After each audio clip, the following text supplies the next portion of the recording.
Hi, I'm Veith, and I'm going to be reading Goku and Anne Frank in Until the End of Time. The author's note. I'm Gopher-chan, and this is my first piece of fan fiction. It was my brother's idea, an Anne Frank / DBZ crossover. I am big fans of both. Anne sighed as she sat in her room, staring at her wall. She just finished writing in her diary, and had nothing to do. Life was boring in the secret annex, but it was better than the alternative. It was all right talking to Peter and Margot, but they were both such quiet people, unlike the always active Anne. All of a sudden, a flash of light appeared in the room. Anne jumped back, stifling a scream.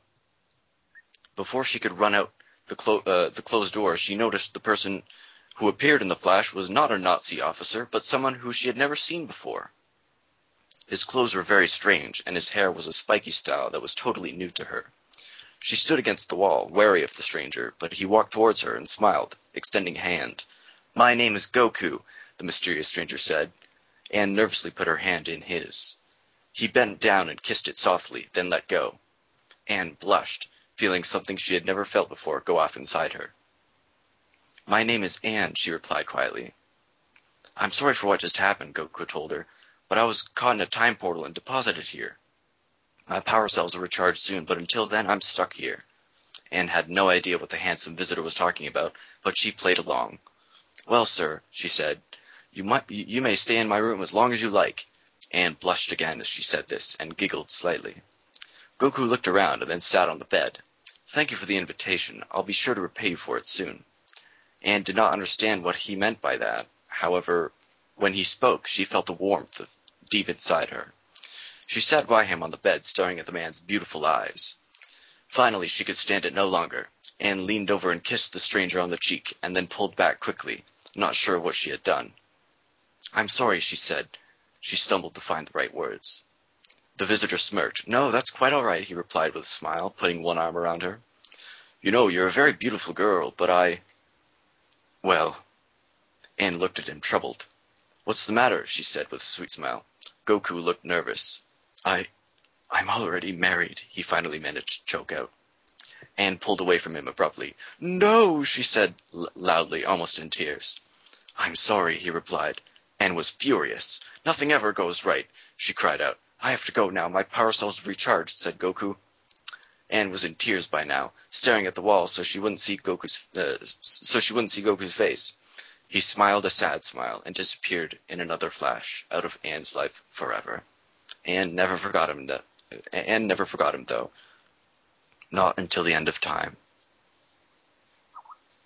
1 month. Well, it didn't feel like a month. To Anne Frank, a Jew hiding from the Nazis, it seemed like a year. 1 month since the fateful encounter with the mysterious man from another world, who she only knew as Goku. The handsome stranger had stepped through time and into her life and then disappeared without a trace. Anne was almost sure they'd never meet again, even though not one day passed without her dreaming of him. Little did she know, however, that their lives were tied by the unbreakable red string of fate. It was another boring day in the secret annex. Anne sat on the bed of her room, writing in her diary. It never occurred to her, however, that this entry would be her last. As she wrote in the quiet attic, there was a loud noise from downstairs. Her heart jumped with both fear and excitement.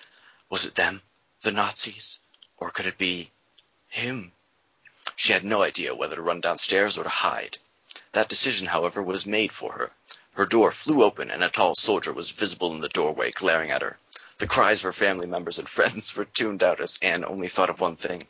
She stood up and followed the soldier out of her room, down the stairs, and into the back of a truck. "So this is it," she said quietly to herself. "I'll never see him, my one true love, ever again, and all these years of hiding, they were for naught." Then Anne realized she had left her precious diary up in her room. She broke loose from the officer and made a dash back to the shop, when he removed a gun from his holster and fired a shot in her direction. Anne fell to the floor. Anne lay on the floor, feeling searing pain run through her leg where the bullet had met its mark. The Gestapo officer menacingly moved towards her, grinning, when all of a sudden there was a blinding flash of light, causing the officer to shield his eyes. A huge cloud of smoke appeared next to Anne, blocking her from the soldier's vision. When the smoke cleared, she was in for quite a surprise. There was Goku, holding Anne in his arms, standing next to a huge metal capsule. "Goku!" cried Anne. "You came back! For me!"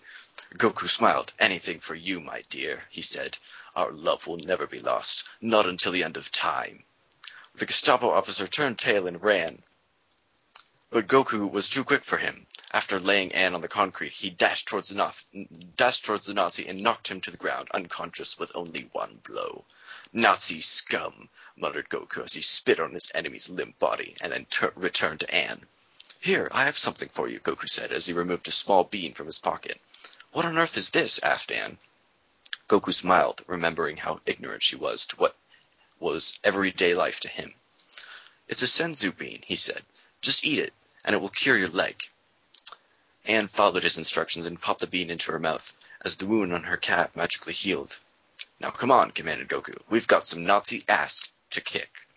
Anne jumped on the mysterious Saiyan's back as he launched off into the sky. After only moments, the two of them arrived in Berlin. Tanks were parading down the street as Adolf Hitler himself stood on a platform overlooking it all. "Stay here," Goku said, dropping Anne in a shaded area under a tree.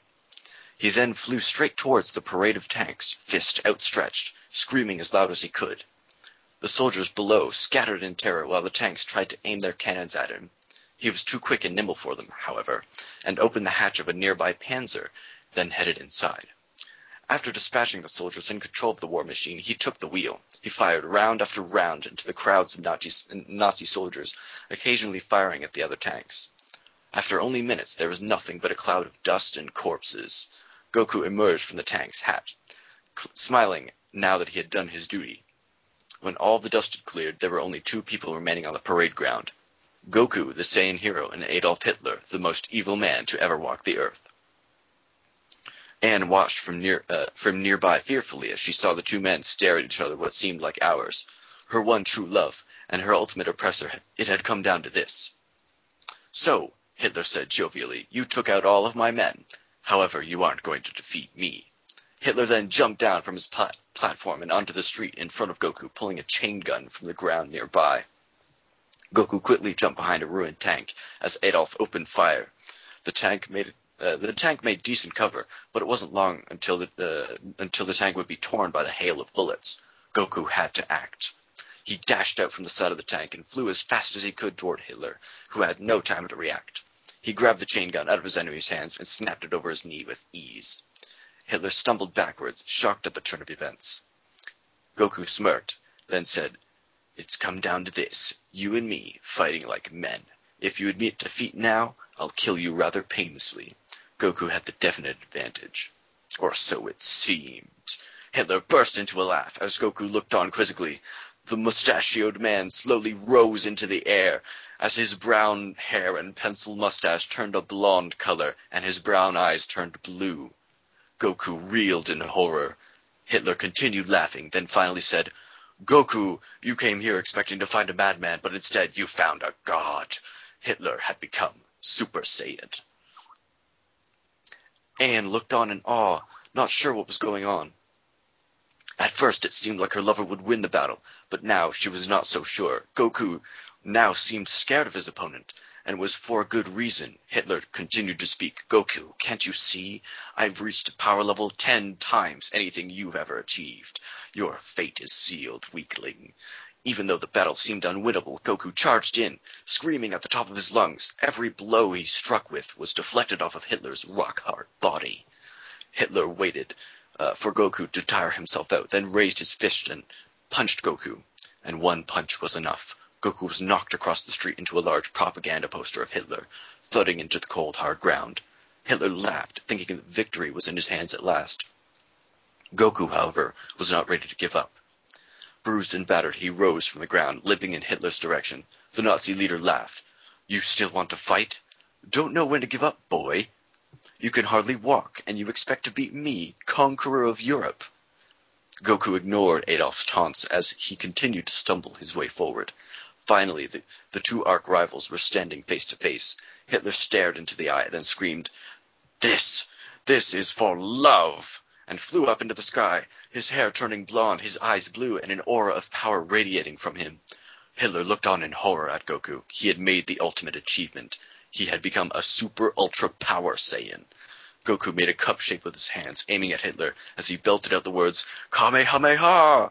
As a beam of pure energy shot at his enemy, disintegrating the Nazi leader's body. Goku then collapsed to the ground in a heap, exhausted from the fight. 2 years later, Anne and Goku had finally reached the date of their wedding. After the battle, Anne and Goku destroyed the time machine and took a boat to Australia. They changed their names and lived new lives, ready to start over. The two young people looked into each other's eyes as they kissed, and the Reverend pronounced them man and wife. Finally, it seemed, Anne was at peace, and they would always be together until the end of time. That was something